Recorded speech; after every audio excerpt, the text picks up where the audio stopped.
नमस्कार मित्रों, Gyandeep online classes में स्वागत है आपका।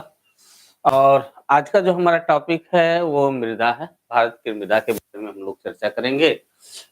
जैसा कि आपको पता ही है कि मृदा शब्द की उत्पत्ति की अगर हम बात करें तो वो जो है आपका सेलम से हुई है, ठीक है, सोलम से। ठीक है, मृदा शब्द की उत्पत्ति जो है आपकी सोलम से हुई है। और ये जो है एक मृदा और एक चट्टानी खंड में बहुत अंतर होता है। जैसे एक चट्टानी खंड है भूखंड के रूप में, मान लीजिए आग्नेय चट्टान ही ले लीजिए, तो जो चट्टानी खंड है वो लंबे समय तक टूट करके उसमें जल मिल जाए या उसमें जो है गाद और मिल जाए, वनस्पति मिल जाए, फिर सड़ जाए और सड़ करके जो है एक नया रूप जो सामने आता है लंबे समय में, वो आपकी मृदा होती है, जो कई संस्तरों में विकसित होती है। मुख्य रूप से अगर हम बात करें तो 3 संस्तरों में विकसित होती है।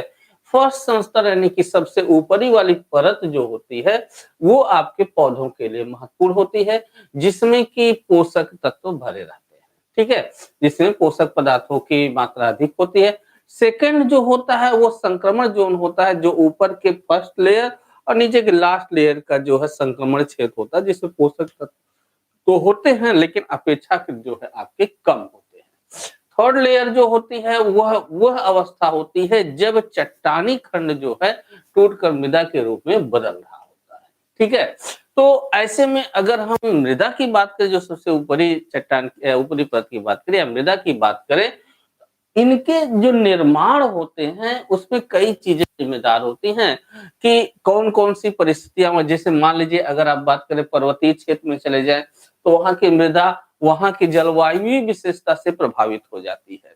अब मान लीजिए पर्वतीय क्षेत्र में ढाल अधिक होने की वजह से मृदा का फर्स्ट स्तर नहीं बहुत बढ़िया विकसित हो पाता है, पोषक तत्वों की कमी आ जाती है। वैसे विषुवत-रेखीय क्षेत्र में चले जाए जहां पर बारिश बहुत ज्यादा हो रही है तो वहां दलदली और जो है वनस्पतिक क्षेत्र उसे बहुत ज्यादा मिलेंगे। पेड़ पौधे आपके जो है पत्तियां वहां गिरा दिए रहेंगे, तो पर ह्यूमस भी ज्यादा मिल सकते हैं, निक्षारण की प्रक्रिया भी वहां ज्यादा हो सकती है, तो वो मृदा अलग हो गई। ध्रुवीय क्षेत्रों में चले जाएं वहां की मृदा अलग हो जाती है। कहने का मतलब कि जो प्राकृतिक पर्यावरण है या जो आपके जो कारक हैं, कुछ पर्यावरणीय कारक का और जो है जलवायु व अन्य कारक जो हैं वो कहीं ना तो कहीं मृदा को प्रभावित करते हैं। ये जो है आपके कौन-कौन से मुख्य रूप से तत्व हैं जो कि मृदा को प्रभावित करते हैं, तो पहला जो तत्व आपका आ जाता है वह उच्चावच है। उच्चावच हिमालय पर्वतीय क्षेत्र में चले जाएं तो पर्वतीय मृदा, वहां की मृदा जो है अलग तरह की दिखेगी। गंगा के मैदानी क्षेत्र में चले जाएं तो यहाँ की अलग दिखेगी, जबकि वो ऊंचाई पर है और ये नीचे है। ठीक है, तो उच्चावच भी काफी मृदा को प्रभावित करता है। जनक सामग्री यानी कि दूसरा जो आता है आपका जनक सामग्री, यानी मृदा किससे जो है उत्पन्न हुई है, उसका जनक कौन है। अगर जो है आपका आग्नेय चट्टाने हैं उनसे उत्पन्न हुई है तो अलग तरह की मृदा होगी। ठीक है, या फिर दूसरी कोई और चट्टान है तो अलग होगी, या नदी निक्षेपण से बनी हुई है तो वहां की मृदा अलग होगी। तो जनक सामग्री जो है जहां से वो मृदा बन रही, जिसकी वजह से जिससे मृदा बन रही है, वो आपका प्रभावित करने वाला कारक होता है। ठीक है, इसके अलावा जलवायु जो है सबसे अधिक प्रभावित करने वाला कारक हो जाता है।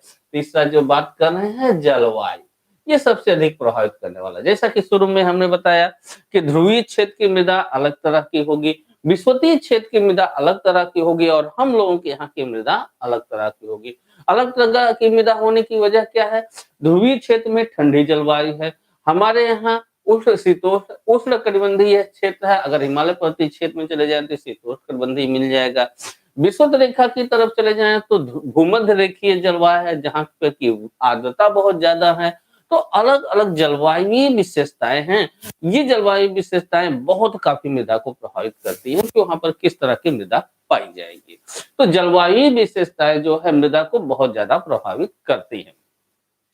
इसके अलावा जो है वनस्पति एवं जीव स्वरूप, वनस्पति अगर वह क्षेत्र जहां पर वनस्पतिक क्षेत्र बहुत ज्यादा हो, पत्तियां गिर रही हो, गाद जमा हो रहा, सड़ गल रही हो, तो ह्यूमस की मात्रा वहां अधिक हो जाएगी, वनस्पतिक पदार्थ की मात्रा अधिक हो जाएगी, जैव पदार्थ की मात्रा अधिक हो जाएगी, वो अलग हो जाएगी। रेगिस्तानी क्षेत्र में वर्षा कम हो रही है, मृदा जो है रेगिस्तान में बदल रही है, तो रेगिस्तान में जो है आपको जो है अलग तरह की मृदा देखने को मिलेगी।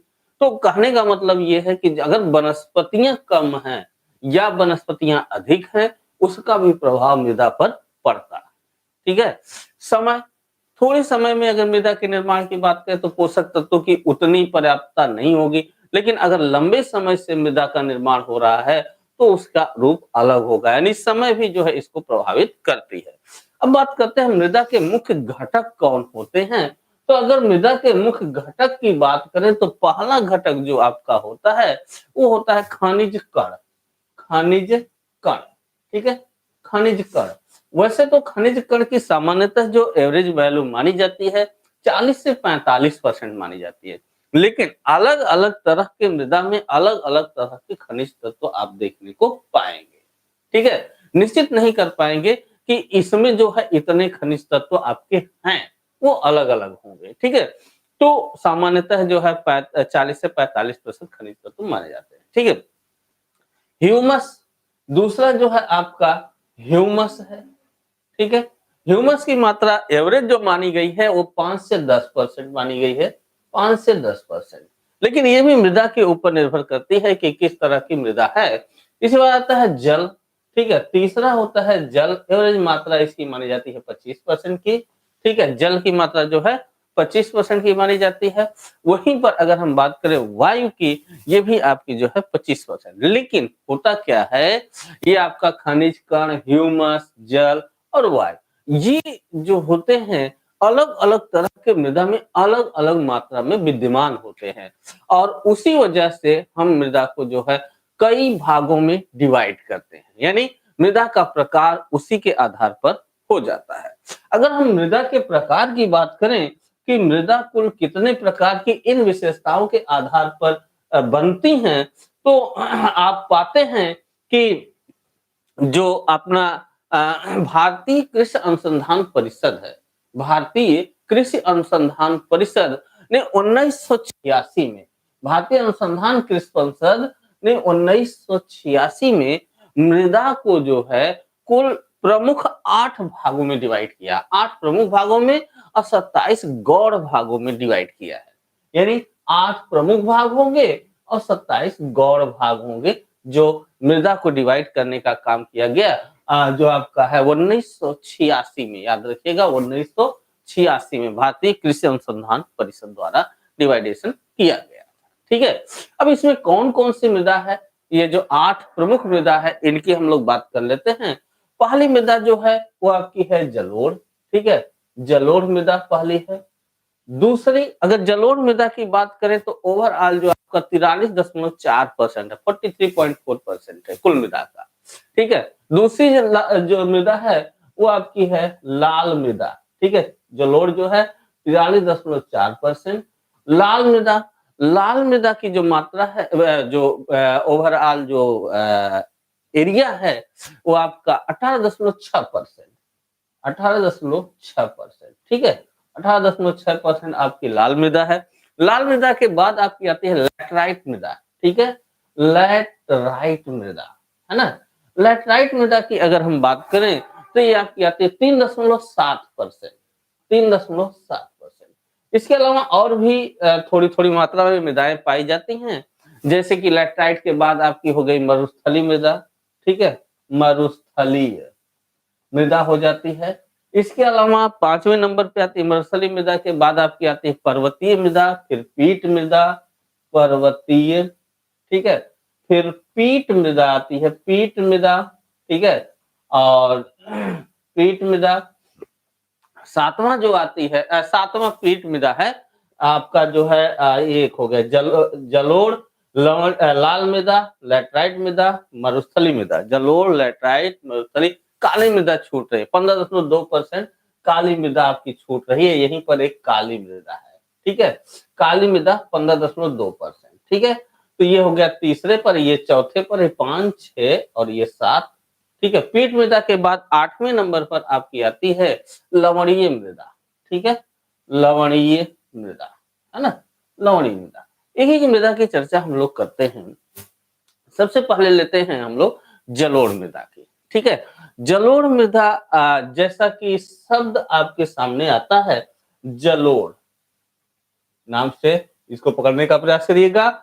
जलोढ़, जल से निर्मित, ठीक है, जल से निर्मित। आप पूरी नदी पढ़ चुके हैं।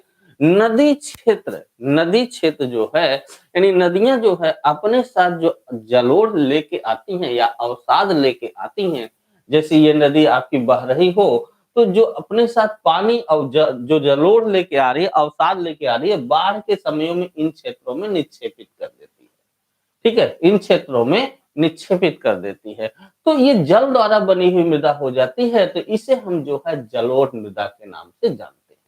तो जब इतनी बात हो गई, तो अब आपके दिमाग में आ जानी चाहिए कि भारत में कहाँ-कहाँ जलोढ़ मृदा आपको मिलेगी। सबसे बड़े एरिया में आपकी यही मिलेगी। अगर हम जलोढ़ मृदा की बात करें भारतीय क्षेत्र में, तो ये जो है पंजाब वाला एरिया जो है, आपके सप्त सिंधु नदी, जो सप्त सिंधु नदी जो है, उनके निक्षेपण से बनी हुई मृदा है। इसके अलावा आपका ये आपकी नदियां हैं जो चंबल और अन्य नदियां हैं, उनसे मृदा, और इधर गुजरात के जो कच्छ की रण वाला क्षेत्र है, और ये तटीय नदियां जो आपकी यहाँ पे हैं, और यहाँ पर भी नदियां जो है आपके निक्षेपण की हुई है। ठीक है, बाकी जो ये है, ये गंगा और जो है यमुना, गंगा और यमुना नदी का मैदानी क्षेत्र हो जाता है, जो अपने साथ जलोढ़ लेकर के आती है। यहाँ तक ये सुंदरबन का डेल्टाई क्षेत्र भी आपका उसी के अंतर्गत आ जाता है। बाकी इधर जो है ब्रह्मपुत्र और सहायक नदियां जो है अपना जलोढ़ निक्षेपित करती हैं।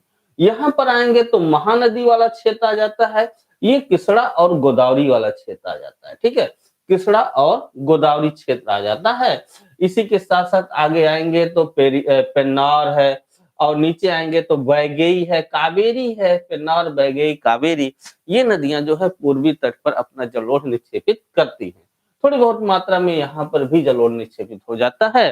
तो इस तरह से जो है आपकी ये जलोढ़ मृदा पूरी है। जलोढ़ मृदा में जहां तक बात है, जैसे आपकी ये नदी बह रही है, तो आसपास का वह क्षेत्र जहां पर हर साल बाढ़ आ रही हो, जहां पर हर साल बाढ़ आ रही हो और नया निक्षेप हर साल लाया जा रहा हो, ये आपका कहलाता है खादर। ठीक है, इसी के ऊपर वाला क्षेत्र जो है, जो कभी बाढ़ से बना था, नदी बाढ़ से कभी बना था, लेकिन आज के डेट में वहां बाढ़ नहीं जा रही है, उसे हम बोलते हैं बांगर। ठीक है, अगर आपकी नदी जो है पूरा क्लियर होगी, नदी की क्लास जो चली है उसको आप तैयार किए होंगे, तो जलोढ़ मृदा को जानने में कोई दिक्कत नहीं होगी। ठीक है, तटीय क्षेत्र में हो गया, गंगा नदी वाला क्षेत्र हो गया, ब्रह्मपुत्र वाला क्षेत्र हो गया, चंबल क्षेत्र से ले लीजिए, फिर आप चले जाइए राजस्थान में, गुजरात कच्छ रण क्षेत्र वाला ले लीजिए। ठीक है, तो ये सब जो है आपकी इस तरह की जलोढ़ मृदा आपकी हैं। इस जलोढ़ मृदा के गठन में बलुई दोमट और चिकनी, बलुई दोमट से लेकर चिकनी मिट्टी तक आपको देखने को मिलेगी। ठीक है, खादर और बांगर आपको मिलेंगे। मृदा की उर्वरता यहाँ पर ज्यादा है, स्पेशली बात करें गंगा यमुना का मैदानी क्षेत्र, ये वाला एरिया जो कि आपका खादर वाला, जहां पर अधिकता है, खादर की अधिकता ज्यादा है, वो क्षेत्र बहुत ज्यादा उपजाऊ मिलेगा। ठीक है, बांगर जो है आपका पुराना जलोढ़ है, और जो है बाढ़ वाला, जहां पर हर साल बाढ़ आती है, हर साल नए निक्षेप होते रहते हैं, जिससे वो जो है आपके जलोढ़ अधिक उपजाऊ हो जाते हैं।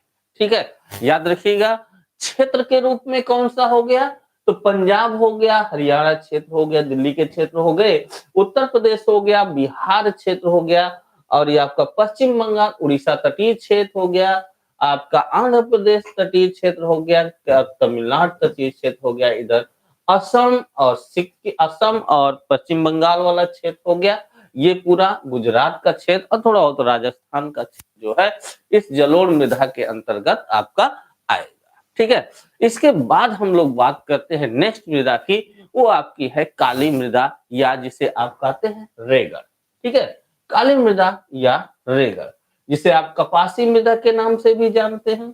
ठीक है, काली मृदा, काली मृदा कहे, या इसे आप जो है रेगड़ के नाम से जानते हैं, या इसे ही हम कपासी मृदा के नाम से भी जानते हैं। कपासी मृदा के नाम से क्यों जानते हैं? क्योंकि यह मृदा जो है आपकी, यानी जो रेगड़ मृदा है, वो आपके कपास उत्पादन के लिए जो है काफी महत्वपूर्ण है। ठीक है, कपास उत्पादन के लिए ये मृदा जो है काफी महत्वपूर्ण है। ठीक है, कपास उत्पादन यहाँ पर जो है अधिक होता है। यह मृदा जो है कपास उत्पादन के लिए अनुकूल है, इसलिए इसे हम जो है कपासी मृदा के नाम से भी जानते हैं।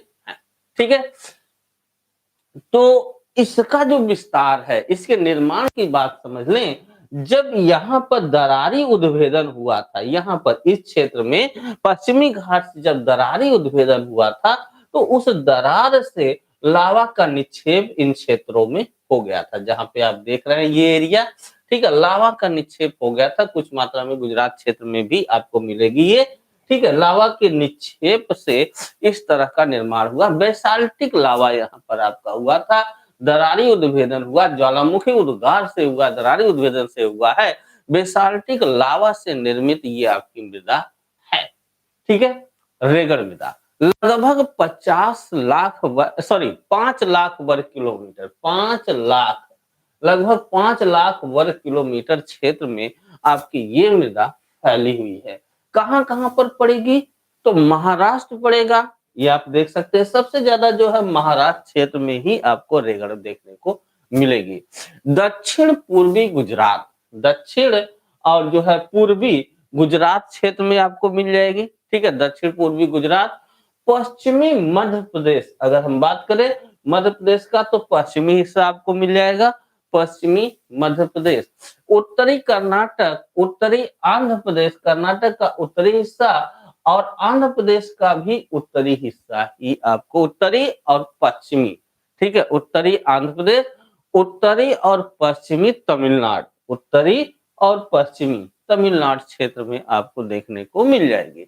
दक्षिण पूर्वी राजस्थान क्षेत्र का भी एरिया जो है, दक्षिण पूर्वी राजस्थान क्षेत्र का एरिया भी जो है आपको इस तरह की मृदा के रूप में मिल जाएगा। ठीक है, यानी जो आपकी काली मृदा है। ठीक है, यह मृदा कपास उत्पादन के लिए काफी महत्वपूर्ण है। कपास की खेती इसमें अच्छी होती है। आप देख सकते हैं कि महाराष्ट्र इसी वजह से कपास में जो है अग्रणी राज्य माना जाता है। लौह तत्व एल्युमिनियम और मैग्नीशियम की इसमें अधिकता होती है। किसकी अधिकता होती है? लौह तत्व, एल्युमिनियम और मैग्नीशियम की। इसके बाद आती है आपकी लाल या पीली मृदा, लाल या पीली मृदा।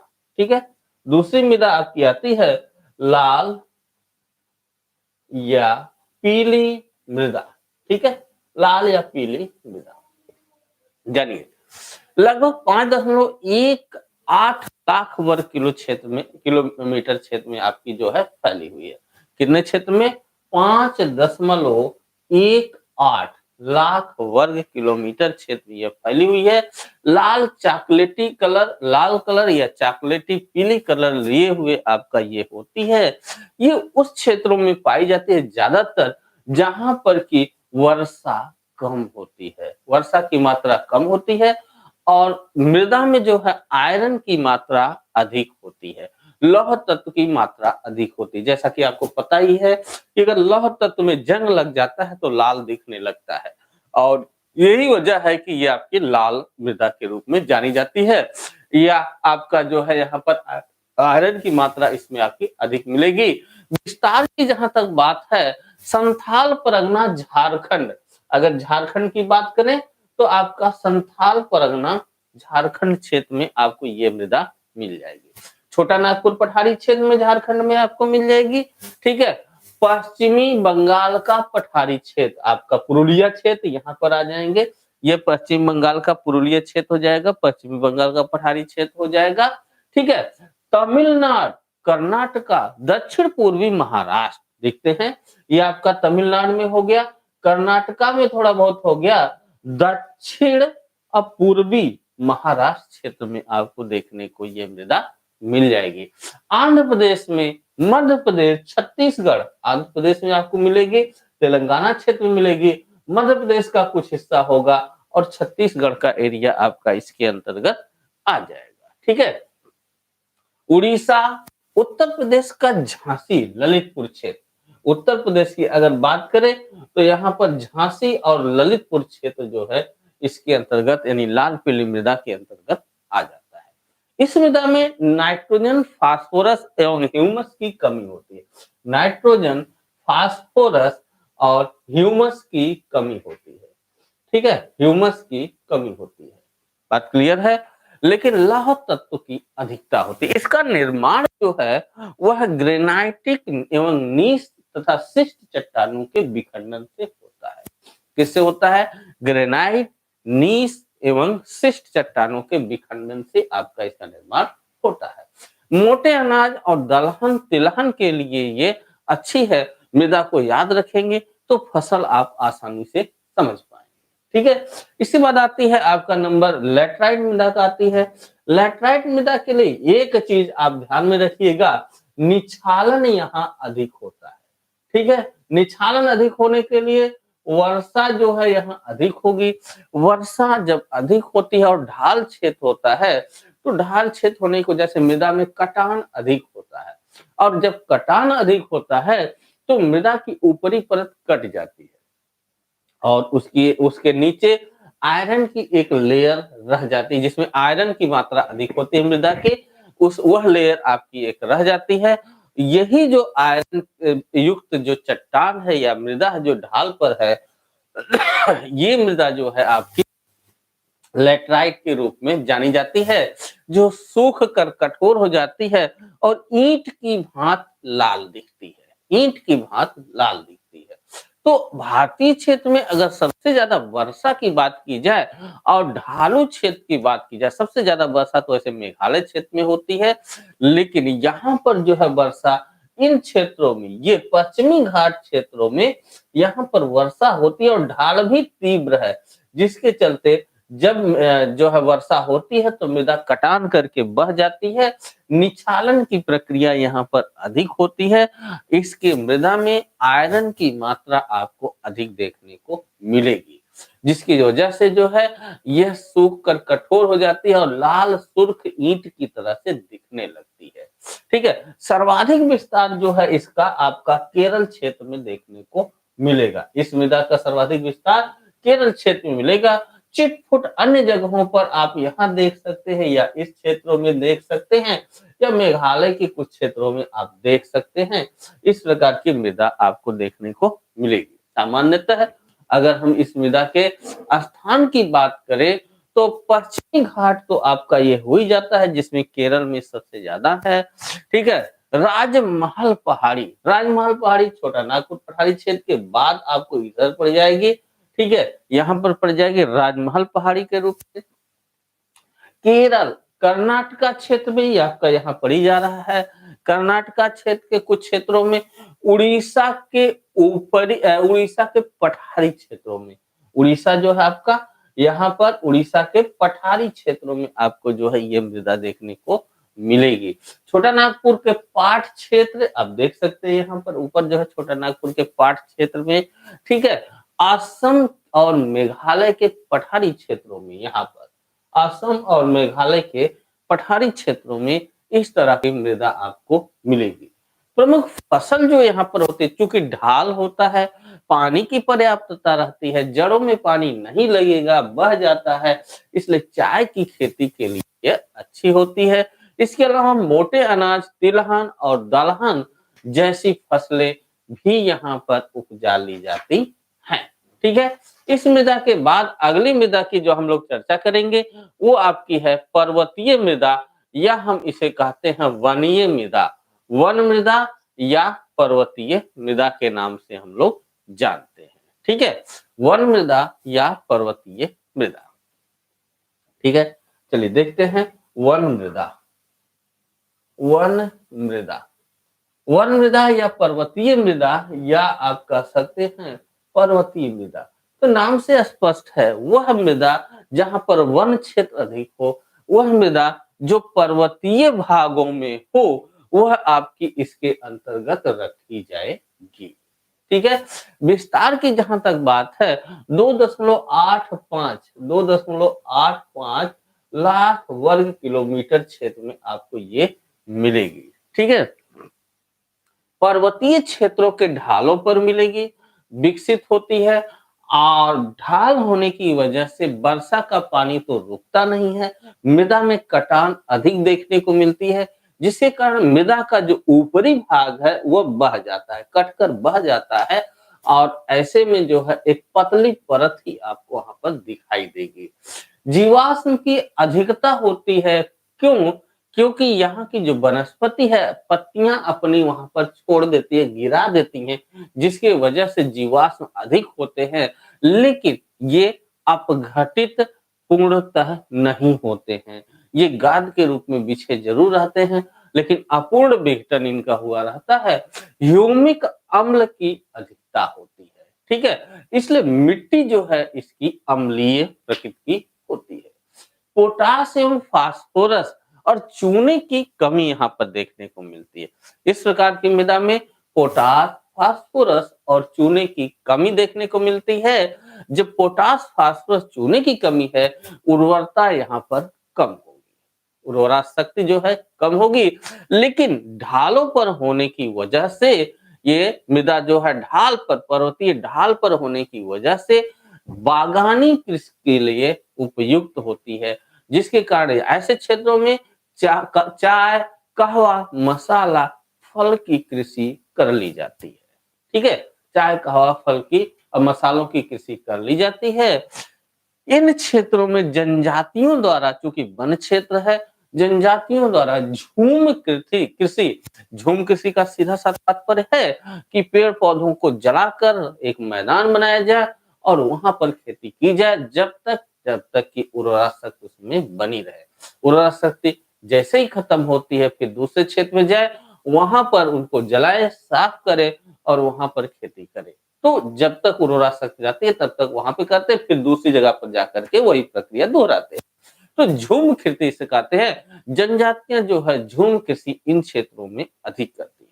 पर्वतीय मृदा के रूप में जो है ये पूरा लद्दाख क्षेत्र, जम्मू कश्मीर क्षेत्र, उत्तराखंड लेकर के आपका जो है सिक्किम, अरुणाचल प्रदेश का एरिया आपका इसके अंतर्गत आ जाएगा। अरुणाचल प्रदेश का एरिया संपूर्ण पर्वतीय क्षेत्र जो आपके हैं, हिमालय पर्वतीय क्षेत्र, इसके अंतर्गत आ जाता है। यानी हिमालय क्षेत्र उत्तर पूर्वी भारत, उत्तर पूर्वी भारत, ठीक है, उत्तर पूर्वी भारत के पहाड़ी क्षेत्र, पश्चिमी एवं पूर्वी घाटों में भी आपको इस तरह की जो पहाड़ी एरियाएं हैं उसमें आपको देखने को मिलेगी, ठीक है, तथा प्रायद्वीपीय भारत के कुछ पहाड़ी क्षेत्रों में आपको इस तरह के मृदा देखने को मिलेगी।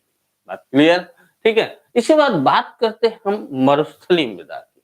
मरुस्थलीय मृदा ऐसे क्षेत्रों में विकसित होती है जहां पर जल की मात्रा बहुत कम हो, यानी वर्षा यहाँ पर बहुत कम होती है, ठीक है, 40 या 50 सेंटीमीटर से नीचे ही वर्षा होती है। वर्षा की मात्रा कम होने की वजह से यहाँ पर जो है मृदा मरुस्थल में तब्दील हो जाती है। 1.42 लाख वर्ग किलोमीटर क्षेत्र में ये मृदा आपकी विकसित है। एरिया की बात करें, यहाँ पर कौन कौन से क्षेत्र यहाँ पर होंगे, तो आप जो है पश्चिमी राजस्थान का एरिया, ये वाला आप देख सकते हैं, पश्चिमी राजस्थान वाला क्षेत्र एरिया हो जाएगा। अगर पंजाब की बात करें तो दक्षिणी पंजाब, और गुजरात की बात करें तो उत्तर का गुजरात वाला क्षेत्र आपका यहाँ पर आ जाएगा, ठीक है, उत्तर का जो है गुजरात वाला क्षेत्र आपका आ जाएगा। दक्षिण पश्चिमी उत्तर प्रदेश, ये आपका मथुरा वाले क्षेत्र में भी आप यहाँ पर देख सकते हैं। तो ये जो है आपका रेगिस्तानी क्षेत्र होगा। लौह तत्व, फास्फोरस पर्याप्त मात्रा में होते हैं इन क्षेत्रों में। कौन कौन से? लौह तत्व और फास्फोरस जो है इन क्षेत्रों में पर्याप्त मात्रा में होते हैं, लेकिन नाइट्रोजन और ह्यूमस की कमी होती है, ठीक है, नाइट्रोजन और ह्यूमस की यहाँ पर कमी देखने को मिलती है, ठीक है। मोटा अनाज के लिए ये मृदा जो है काफी अच्छी होती है। इसके बाद हम लोग बात करते हैं नमकीन या क्षारीय मृदा की, या आप दलदली मृदा की भी बात कर सकते हैं, लेकिन सबसे पहले हम बात करेंगे नमकीन या क्षारीय मृदा। नमकीन या क्षारीय मृदा बनने के पीछे वजह क्या है, इसको समझ लेते हैं। देखिए, वह क्षेत्र वह क्षेत्र या खेत जहां पर वर्षा कम हो रही हो।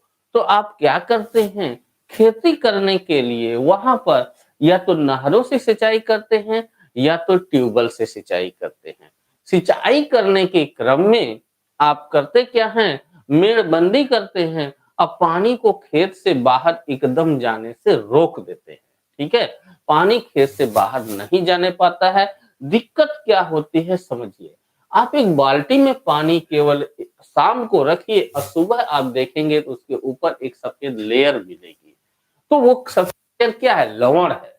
तो ऐसे में खेत की सिंचाई कर रहे हैं और खेत से बाहर पानी नहीं जा रहा है, तो वह लवण जो है उस खेत पर धीरे धीरे बैठता चला जाता है। एक लंबे समयांतराल बाद उसमें लवण की मात्रा इतनी अधिक हो जाती है कि वह मृदा जो है लवणीय या क्षारीय टाइप की हो जाती है। ठीक है, ऐसे मृदा को रेह, कल्लर या ऊसर के नाम से जाना जाता है। रेह, कल्लर या ऊसर के नाम से जाना जाता है।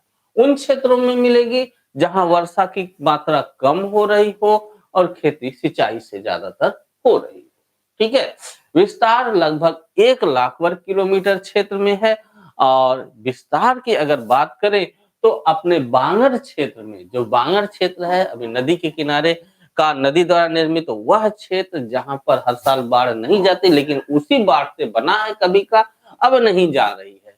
तो उन क्षेत्र, बांगर क्षेत्र में खेत की सिंचाई करके हम उपजाऊ खेती करते हैं।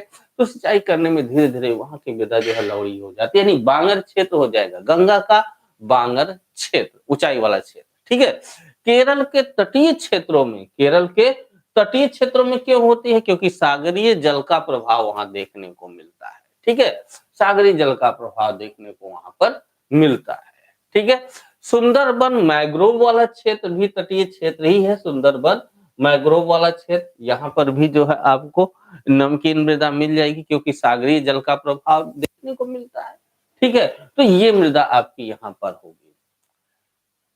यानी कहने का मतलब ये है, नमकीन या क्षारीय मृदा उन स्थानों पर कह सकते हैं जहां पर जल निकास की सुविधा कम हो या उसका अभाव हो।